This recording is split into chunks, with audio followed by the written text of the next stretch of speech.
This is Great Gatsby, Chapter 1 continued. I'm starting halfway down page 15. Very romantic, he said, and then miserably to me.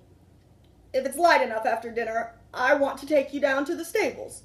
The telephone rang inside startlingly. Ding! And as Daisy shook her head decisively at Tom, the subject of the stables, in fact all subjects, vanished into air. Among the broken fragments of the last 5 minutes at table, I remember the candles being lit again pointlessly, and I was conscious of wanting to look squarely at everyone, and yet to avoid all eyes. I couldn't guess what Daisy and Tom were thinking, but I doubt if even Miss Baker, who had seemed to have mastered a certain hearty skepticism, was able utterly to put this fifth guest's shrill metallic urgency out of their mind. So the fifth guest would be this girlfriend that she's calling during dinner, and the metallic urgency, like the bell of a phone, is metal. And so this fifth guest, he's saying nobody could stop thinking about it, but they were all pretending like they weren't thinking about it. To a certain temperament, the situation might have seemed intriguing. My own instinct was to telephone immediately for the police. The horses, needless to say, were not mentioned again. Tom and Miss Baker, with several feet of twilight between them, strolled back into the library, as if to a vigil beside a perfectly tangible body. While trying to look pleasantly interested and a little deaf, I followed Daisy around a chain of connecting verandas to the porch in front. In its deep gloom, we sat down side by side on a wicker settee. Daisy took her face in her hands, as if feeling its lovely shape, and her eyes moved gradually out into the velvet dusk. I saw that turbulent emotions possessed her, so I asked what I thought would be some sedative questions about her little girl. "We don't know each other very well, Nick," she said suddenly, "even if we are cousins. You didn't come to my wedding." "I wasn't back from the war." "That's true," she hesitated. "Well, I've had a very bad time, Nick, and I'm pretty cynical about everything." Evidently she had reason to be. I waited, but she didn't say any more, and after a moment I returned rather feebly to the subject of her daughter. "I suppose she talks and eats and everything?" "Oh, yes." She looked at me absently. "Listen, Nick, let me tell you what I said when she was born. Would you like to hear?" "Very much." "It'll show you how I've gotten to feel about things. Well, she was less than an hour old, and Tom was God knows where. I woke up out of the ether with an utterly abandoned feeling and asked the nurse right away if it was a boy or a girl. She told me it was a girl, and so I turned my head away and wept. 'All right,' I said, 'I'm glad it's a girl, and I hope she'll be a fool.' That's the best thing a girl can be in this world, a beautiful little fool." What a weird thing for a new mother to say about her baby. Am I right? That's such a weird thing to say. Why would she say that? "I hope she's a fool."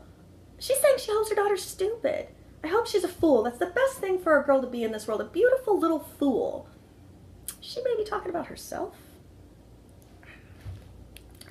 "You see, I think everything's terrible anyhow," she went on in a convinced way. "Everybody thinks so, the most advanced people.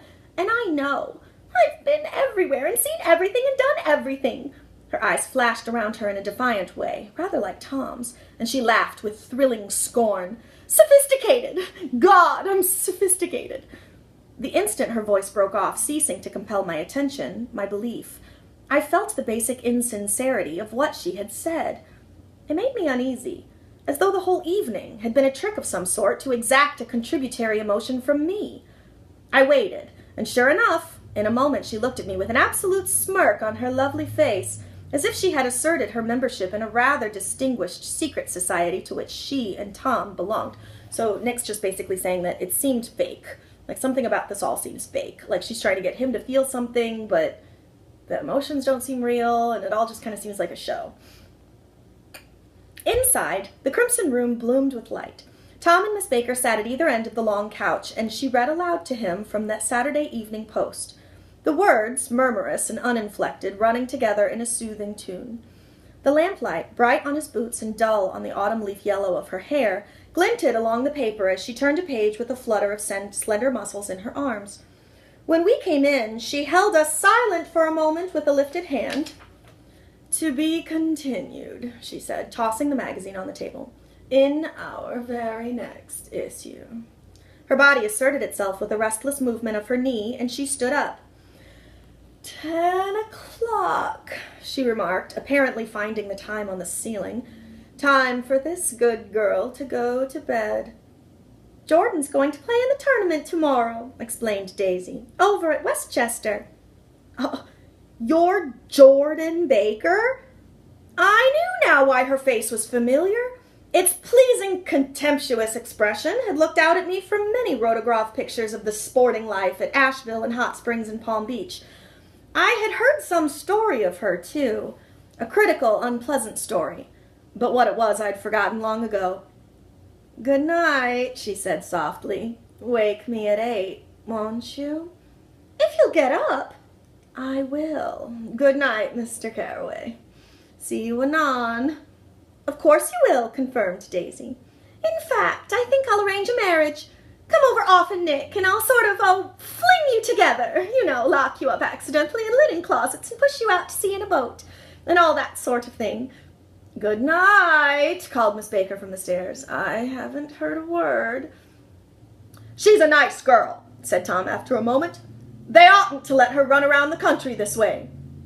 Who oughtn't to? Inquired Daisy coldly. Her family. Her family is one aunt about 1,000 years old. Besides, Nick's going to look after her, aren't you, Nick? She's going to spend lots of weekends out here this summer. I think the home influence will be very good for her. Tom and Daisy looked at each other for a moment in silence. Is she from New York? I asked quickly. From Louisville. Our white girlhood was passed together there. Our beautiful Did you give Nick a little heart-to-heart talk on the veranda? Demanded Tom suddenly. Did I? She looked at me. I can't seem to remember, but I think we talked about the Nordic race. Yes, I'm sure we did. It sort of crept up on us, and first thing you know...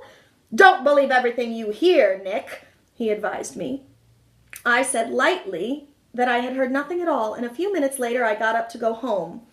Okay, so he recognizes Jordan because Jordan is famous. He just realized, oh my gosh, you're Jordan Baker?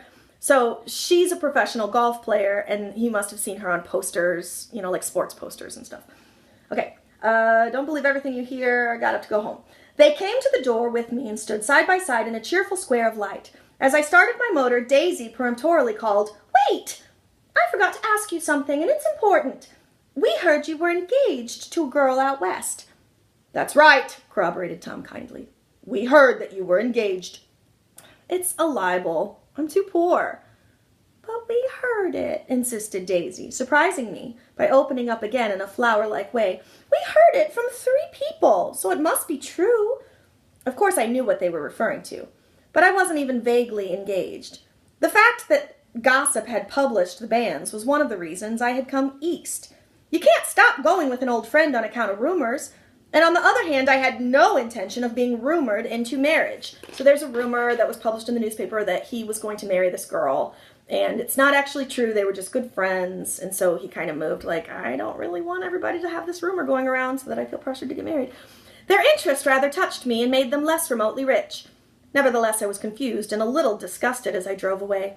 It seemed to me that the thing for Daisy to do was to rush out of the house, child in arms. But apparently there were no such intentions in her head. As for Tom, the fact that he had some woman in New York was really less surprising than that he had been depressed by a book. Something was making him nibble at the edge of stale ideas, as if his sturdy physical egotism no longer nourished his peremptory heart. Already it was deep summer on roadhouse roofs and in front of wayside garages, where new red gas pumps sat out in pools of light, and when I reached my estate at West Egg, I ran the car under its shed and sat for a while on an abandoned grass roller in the yard. The wind had blown off, leaving a loud, bright night with wings beating in the trees and a persistent organ sound as the full bellows of the earth blew the frogs full of life. The silhouette of a moving cat wavered across the moonlight, and turning my head to watch it, I saw that I was not alone. 50 feet away, a figure had emerged from the shadow of my neighbor's mansion and was standing with his hands in his pockets regarding the silver pepper of the stars. Something in his leisurely movements and the secure position of his feet upon the lawn suggested that it was Mr. Gatsby himself, come out to determine what share was his of our local heavens. I decided to call out to him. Miss Baker had mentioned him at dinner, and that would do for an introduction. but I didn't call to him, for he gave a sudden intimation that he was content to be alone. He stretched out his arms toward the dark water in a curious way, and far as I was from him, I could have sworn he was trembling. Involuntarily I glanced seaward and distinguished nothing except a single green light, minute and far away, that might have been the end of a dock. When I looked once more for Gatsby, he had vanished, and I was alone again in the unquiet darkness. End of chapter 1.